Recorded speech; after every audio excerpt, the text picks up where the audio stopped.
오늘 아침에 주신 하나님 말씀은 신약 성경 마가복음 5장 35절로 43절의 말씀입니다.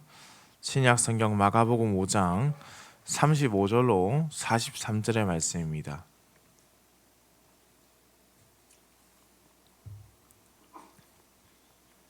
한 목소리를 함께 합독해서 읽겠습니다. 아직 예수께서 말씀하실 때에 회당장의 집에서 사람들이 와서 회당장에게 이르되 당신의 딸이 죽었나이다. 어찌하여 선생을 더 괴롭게 하나이까? 예수께서 그 하는 말을 곁에서 들으시고 회당장에게 이르시되 두려워하지 말고 믿기만 하라 하시고 베드로와 야고보의 형제 요한 외에 아무도 따라옴을 허락하지 아니하시고 회당장의 집에 함께 가사 떠드는 것과 사람들이 울며 심히 통곡함을 보시고 들어가서 그들에게 이르시되 너희가 어찌하여 떠들며 우느냐? 이 아이가 죽은 것이 아니라 잔다 하시니 그들이 비웃더라. 예수께서 그들을 다 내보내신 후에 아이의 부모와 또 자기와 함께 한 자들을 데리시고 아이 있는 곳에 들어가사 그 아이의 손을 잡고 이르시되 달리다굼 하시니 번역하면 곧 내가 내게 말하노니 소녀야 일어나라 하심이라. 소녀가 곧 일어나서 걸으니 나이가 12살이라. 사람들이 곧 크게 놀라거늘 예수께서 이 일을 아무도 알지 못하게 하라고 그들을 많이 경계하시고 이에 소녀에게 먹을 것을 주라 하시니라. 아멘.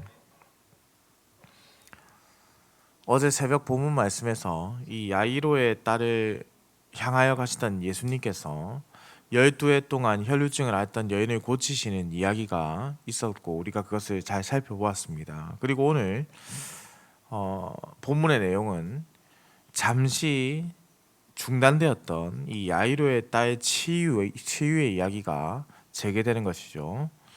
35절에 보시면은 아직 예수께서 말씀하실 때에 회당장의 집에서 사람들이 와서라고 했습니다. 앞선 말씀의 문맥을 고려해 볼 때 아마도 야이로의 집에서 사람이 왔을 때 예수님과 여전히 대화하고 있던 사람은 아마도 이 혈루증 여인으로 보는 것이 자연스럽지 않을까 싶습니다. 12해 동안 고통을 받았던 여인이 치유되는 순간 안타깝게도 12살 된 아이는 죽음을 맞이했다라고 본문은 기록합니다. 삶과 죽음이 교차하는 것이 인생이라지만 이 이야기가 너무나 가혹하게 느껴지는 것이죠.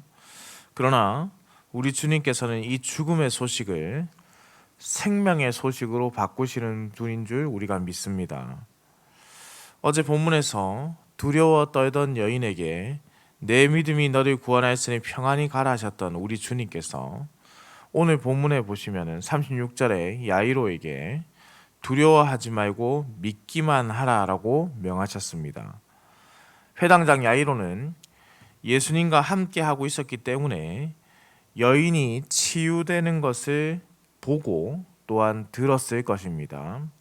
그러니 그 말씀에 대한 믿음의 능력이 나타난다는 것을 그 또한 바라보고 있는 것이죠. 이 말씀을 하신 후에 오직 베드로, 야고보, 요한만 이제 동행을 시키셨는데요. 야이로의 집으로 이제 이들과 함께 향하여 가셨습니다.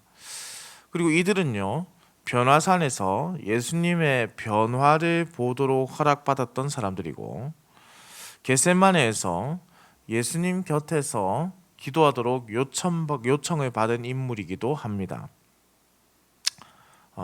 누군가는 그래서 이 세 명이 매우 특별한 대우를 우리 주님으로부터 받았다라고 보기도 하는데 물론 저는 그렇게 볼 수도 있겠지만은 부족한 자에게 은혜를 베풀어 주시는 우리 주님, 그러니 큰 은혜가 부족한 자에게 임한다는 것을 우리가 잘 알고 있듯이 그들의 무지와 모지각함을 깨우치기 위해서 그들에게 특별한 배려를 했다라고도 볼 수 있지 않을까라는 생각이 듭니다.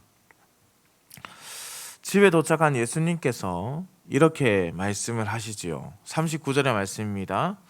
들어가서 그들에게 이르시되 너희가 어찌하여 떠들며 우느냐 이 아이가 죽은 것이 아니라 잔다 하시니.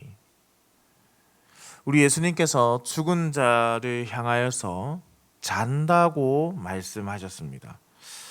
우리가 이것을 어떻게 이해할 수 있을까요? 적어도 그곳에 모여 있던, 그러니 그 아이의 죽음을 보았던 사람들은 이 말을 듣고 도대체 이해할 수 없는 말씀이라 생각했을 것이고, 또 한편으로는 죽은 아이에게는 너무나 미안한 일이지만은 마치 예수님이 허풍쟁이처럼 느껴져서 실소가 나오거나 비웃을 수밖에 없는 상황이라고 할 수 있겠지요. 죽은 자를 향해서 도대체 왜 예수님께서 잔다라고 하셨겠습니까? 학자들은 이를 두고 이 아이가 죽은 것이 아니라 잠잔다고 하셨을 때 예수님께서는 그 아이의 상태를 죽음 자체에서 끝나는 것이 아니라 어떻게 본다면 부활의 큰 틀 안에서 보셨다라고 해석을 합니다. 이 아이는 영원히 죽은 것이 아니라 예수 그리스도로 말미암는 부활을 기다리고 있는 것이죠. 다시 살아남을 기다리고 있는 것입니다. 예수님은 모든 사람들을 다 내쫓으신 후에 이 세 제자들과 아이 부모만 아이가 있는 방으로 향하여 데리고 가셨습니다. 그리고 죽은 아이 앞에 서신 후에 그 아이의 손을 잡으셨죠. 여기서 매우 흥미로운 장면이 지금 기록되어 있다라고 이해하시면 더욱 풍성하게 이 본문을 이해할 수 있을 것 같습니다. 왜냐하면은 유대인의 정결법에 의하면은 죽은 사람의 몸은 부정한 것으로 여겨졌기 때문에 지금 예수님께서 이 아이의 손을 잡은 것만으로도 유대인의 정결법을 위반한 것입니다. 그럼에도 지금 예수님께서 이러한 행동을 하신 이유가 도대체 무엇이겠습니까? 이는 어제 말씀에서 사실 그 근거를 찾을 수가 있습니다. 매우 은혜로운 말씀인데요. 어제 말씀해 보시면은 야이로가 예수님을 찾아가서 딸아이의 치유를 간구할 때에 23절에 이렇게 기록하고 있습니다. 내 어린 딸이 죽게 되었사오니 오셔서 그 위에 손을 얹으사라고 기록하고 있습니다. 출발 전에는 살아 있었고 도착 전에 죽은 아이, 예수님께서 도착하시기 전에 죽은 아이였지만 우리 예수님께서는 그 아비의 마음을 아시고 그가 간구한 대로 지금 행하고 계십니다.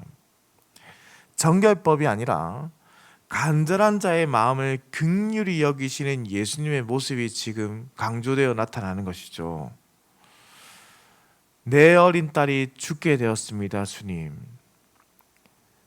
오셔서 그 위에 손을 얹어서 치유해 주십시오라는 그 메시지의 간구에 예수님께서 그 딸아이를 보자마자 손을 잡아 주신 것입니다.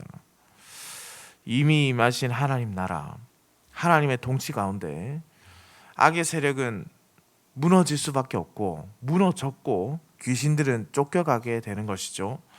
우리 주님은 하나님 나라의 온전한 선포자이시며 메시아이시기 때문에 이 정결법의 부정함이 주님의 능력을 결코 제한하지 못한다는 것을 보여주고 계십니다. 죽은 아이의 손을 잡으신 예수님께서 말씀하시죠. 달리다굼, 소녀야 일어나라.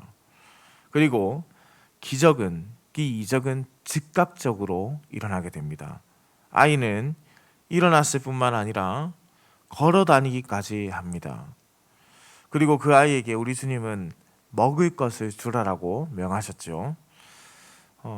학자들은 걷고 먹을 수 있는 것은 생명력이 넘치는 성장기 소녀의 어떤 전형적인 모습으로, 무엇보다 이 여성성이 발달하기 시작하는 12살 나이의 소녀가 고대 지중해 세계에서 사실 그 12살 되었다라는 것은요, 그 당시 그곳에서는 결혼이 가능해진 나이, 그러니까 여성성이 시작된 나이로 이해됐다라는 그 근거를 두고 예수님께서 이 어린아이를 살리셨을 때에 소생함을 그가 받았을 때에 12살이었다는 것과 먹을 것을 주라고 하셨던 예수님의 말씀은 이 어린아이를 치유한 치유가 앞으로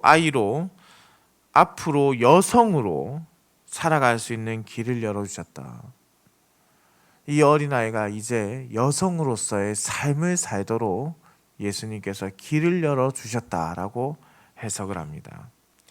왜냐하면 이 야이로와 그의 집에 온 사람들은 그 아이를 향해서 딸이라고 부르고 있는데 예수님은 집에 도착한 후로 야이로의 딸을 아이라고 부르신 후에 지금 살리신 순간 그때는 소녀라고 부르고 있습니다. 호칭이 변화되어 가는 것이죠. 소생함을 받아 걷는 순간 그녀가 소녀라고 부름을 받게 됩니다. 이제 그 아이는 생명을 얻었을 뿐만 아니라 여성으로서 독립적인 자로 살아갈 수 있는 사회의 구성원이 되었다라는 것이죠. 마치 어제 우리 새벽기도 본문 말씀에서 12해 동안 혈류병을 앓아서 고통받았던 이 여인을 고치시며 예수님은 딸이라고 부르지 않으셨습니까? 딸이라 부르시며 세상으로 보내신 것처럼, 공동체로 보내신 것처럼 이렇게 소녀라고 불러서 다시금 사회로, 공동체로, 생명의 길로 예수님께서 보내고 계신다라는 것을 발견할 수 있죠. 12해 동안 고통받았던 여인에게는 딸이라고 불러서 그녀에게 필요한 가족이 되어주셨고, 살아난 이 야이로의 딸에게는 소녀라고 불러서 공동체와 더불어 살아갈 삶을 허락하셨습니다. 예수님은 너무나도 잘 알고 계신 것이죠. 사람은 결코 혼자서 살아갈 수 없다는 것입니다.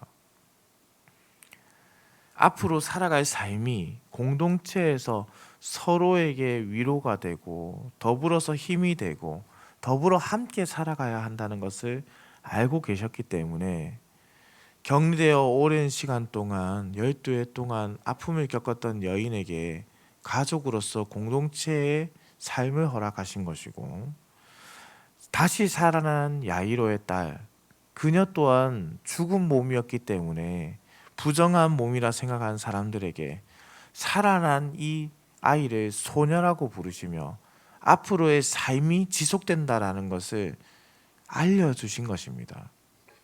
사랑하는 흥덕강산교회 성도님들, 오늘 우리는 이 야이로의 딸이 치유되는 장면을 함께 나누어 보았습니다. 정확히는 치유라고 하기에는 부족하고 생명을 얻는 장면이다라고 할 수 있겠죠. 우리 주님은 야이로의 간청으로 인해서 그 딸을 살리러 가는 동안에도 12해 동안 혈류병을 앓은 여인을 고쳐주시는 은혜를 베풀어 주셨죠. 유출이 있는 그 여인은 부정한 여인으로 매일을 아무도 없는 외로운 가운데서 살아야 했습니다. 그리고 그 여인을 향해서 딸이라고 불러 우리 예수님께서는 그 여인에게, 아무도 없는 그 여인에게 가족이 되어 주셨죠. 야이로의 딸이 죽었다는 소식에 예수님은 그 딸을 다시 살려주셨습니다. 단순히 살려주신 것이 아니라 강구한 그대로 구원의 은혜를 내려주셨습니다. 그리고 딸을 소녀로 불러 그녀에게 남은 삶의 기쁨을 주시고 생명을 소생시켜 살아가도록 인도하셨습니다. 우리 주님은 이렇게 우리의 아픔에 반응하시고 우리가 간구한 그대로 약속한 것을 지키시고 죽은 자를 살리시고 법을 만드시고 세우시고 하나님의 법을 완성하신 분이십니다. 사회적으로 소외되어 있던 여인에게도 늘 사랑과 치유의 손길을 잊지 않으셨고, 외로움에 살아가는 그들을 향해서 다른 어떤 사람들이 그들을 똑같이 차별할 때도 예수님은 단 한 번도 차별 없이 그들을 향해서 먼저 다가가 손을 내밀어 주셨습니다. 그리고 우리에게도 동일하게 이 사랑과 치유의 손길이 임하고 있다라는 것을 우리는 발견하게 됩니다. 사랑하는 성도님들, 할 수 있거든이 무슨 말이냐? 믿는 자에게 능치 못함이 없다라고 하셨죠. 능치 못함이 없다. 죽은 자도 살리시는 예수님께서 우리의 죽음도 끝이 아닌 부활의 길로 인도하실 줄 믿습니다. 동시에 우리의 삶의 주인을 예수님으로 온전히 우리가 붙잡고 살아갈 때에 우리는 예수님의 새 언약의 가족으로서 하나님 나라의 새로운 구성원으로서 살아가게 될 것 또한 믿습니다. 우리에게 이러한 기쁨의 역사가 있기를 소망합니다. 오늘 우리에게 주어진 삶에서 이러한 기쁨과 감사가 그리고 회복과 생명의 역사가 일어나기를 소망합니다. 사랑하는 성도님들, 주님이 우리의 유일한 치유자가 되십니다. 그리고 우리가 간구한 대로 주님께서는 반드시 역사하시는 분이십니다. 왜냐하면 주님은 우리를 긍휼히 보시고 우리의 연약함을 동정하지 못하실 리가 아니시기 때문입니다. 오늘도 이 은혜의 말씀을 붙잡으십시오. 우리 주님은 우리가 간구한 대로 반드시 행하시는 분이십니다. 우리의 아픔을 아시고 우리를 치유하는 분이십니다. 이 치유의 하나님을 붙잡으시기 바랍니다. 간절히 우리 주님께 매달릴 때 우리 주님은 야이로의 딸을 고치신 것처럼 12해 동안 고통받았던 그 혈루병 여인을 고치신 것처럼 우리의 아픔도 고쳐주실 줄 믿습니다. 오늘 치유와 기쁨의 은혜의 역사가 있는 하루가 되기를 우리 주님의 이름으로 축원합니다. 기도드립니다. 사랑과 은혜가 풍성하시며 인간의 생사화복을 주관하시는 살아계신 우리 하나님 아버지, 우리에게 놀라운 사랑을 베풀어 주시고 생명의 주관자로서 오늘도 우리에게 생명을 주시니 감사드립니다. 우리가 눈을 뜨고 살아가고 부르심에 반응할 수 있는 모든 것은 오직 우리 주님의 은혜이신 줄 믿습니다. 우리가 이러한 믿음을 버리지 않게 하시고 오직 주님의 뜻을 구하는 자로 살아가도록 인도하여 주시옵소서. 하나님 아버지, 어제 본문과 오늘 본문에 기록된 자들처럼 병마로 싸우고 있는 우리 흥덕향상교회 성도들과 그 가족들이 있습니다. 주님께서 그 성도들을 기억하여 주옵소서.